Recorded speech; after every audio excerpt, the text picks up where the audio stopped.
Hello! Alors, j'aimerais continuer ma mini-série sur les scénarios de vie répétitifs. Donc, on avait parlé de marronniers et de leur fonction anti-stress.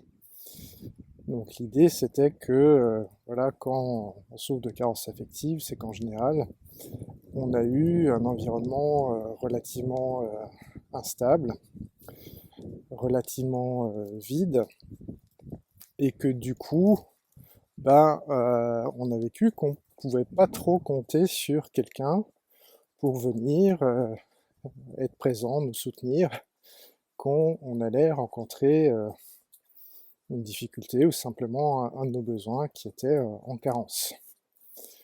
Donc le fait à l'âge adulte de rechoisir inconsciemment automatiquement des personnes qui ont des caractéristiques qu'on connaît bien, qui nous sont familières, ça a une vertu anti-stress, mais du coup ça nous fait ce qu'on appelle en jargon opérer des changements de niveau 1, c'est-à-dire qu'en fait on change de partenaire, mais on ne change pas la dynamique, c'est pas un changement de niveau 2.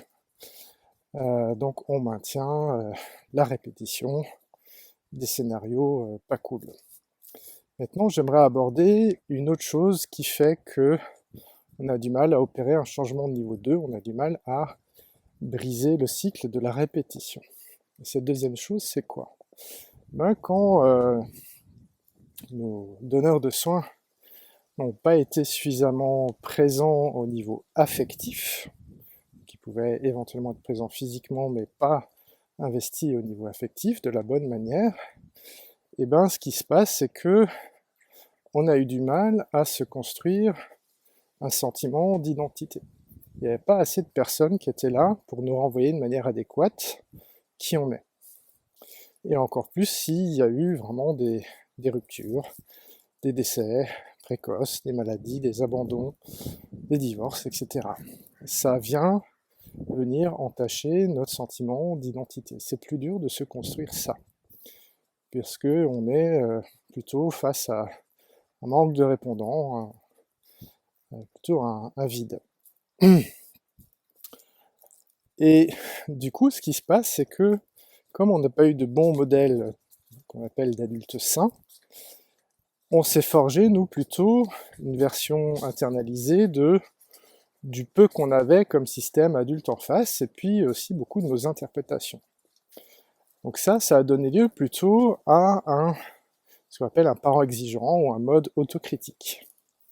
Et en fait, ce mode autocritique, ce parent exigeant, qui est une version interprétée à notre sauce de ce qui se passait à l'extérieur de nous, et ce parent exigeant tient lieu et place en fait du parent. Il remplace l'adulte sain qui n'a pas encore bien réussi à se développer. Et donc du coup, ce parent exigeant, ce système autocritique, qui lui a une vision très dichotomique des choses, très en noir ou blanc, ce système-là a tendance à nous affubler d'étiquettes.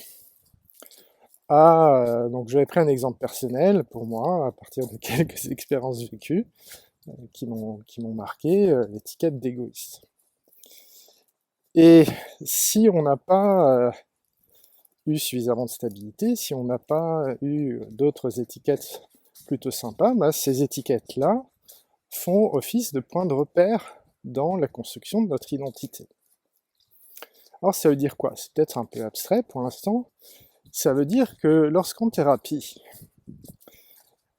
le thérapeute va venir pointer ce système autocritique et éventuellement essayer de le changer, ce qui dans l'absolu est une bonne chose.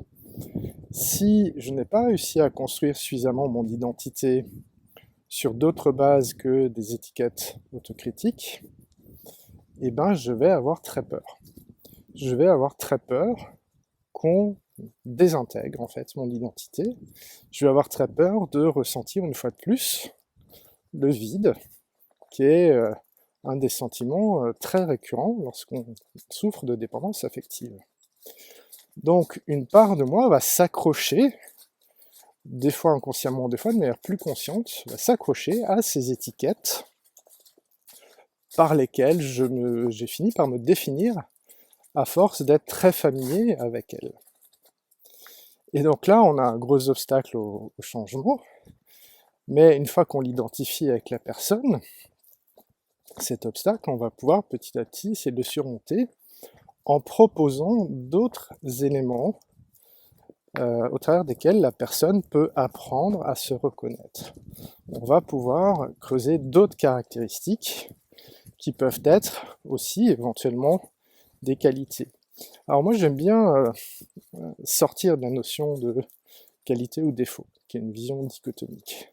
J'aime bien raisonner en continuum multidimensionnel. Une même caractéristique poussée dans un extrême, donc par exemple, je sais pas, l'altruisme poussé à l'extrême, ça peut devenir l'autosacrifice. Ce qui n'est pas terrible.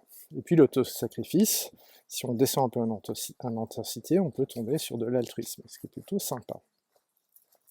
Donc l'idée, c'est qu'on va devoir trouver d'autres qualités, caractéristiques à la personne pour l'aider à se voir, se percevoir et se raconter d'une autre manière que celle que son parent exigeant intérieur lui a suggérée.